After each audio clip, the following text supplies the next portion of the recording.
என்னது ஒன்று வாங்கினா 5 ஃப்ரீயா? அட ஆமாங்க, 1 லிட்டர் காசில் 5 லிட்டர் ரெடி பண்ணிக்கலாங்க. இப்போது இன்ஸ்டாகிராம்லேயே வைரலாக போயிட்டுருக்கிற இந்த களி மாதிரியான ரெடிமிக்ஸ் தாங்க நான் வாங்கியிருந்தேன். ஸ்டே பியூர்லேருந்து இந்த ரெடிமிக்ஸ் வாங்கியிருந்தேன். பார்க்குறக்கு என்னமோ கெட்டியாக அல்வா மாதிரி தான் இருக்குதுங்க.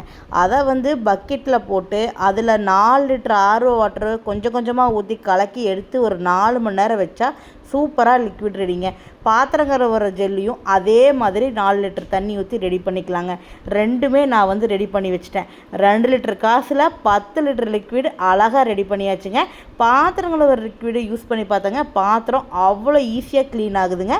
வாசமும் ரொம்ப சூப்பராக இருக்குது. அதே மாதிரி துணி துவைக்கிற லிக்விடு மிஷின் வாஷ்க்கும் யூஸ் பண்ணி பார்த்தேன், கையில் துவைக்கிறதுக்கும் யூஸ் பண்ணி பார்த்தேன். கம்ஃபர்ட்டே வேண்டியது இல்லைங்க, அவ்வளோ ஒரு வாசனையாக இருக்குது.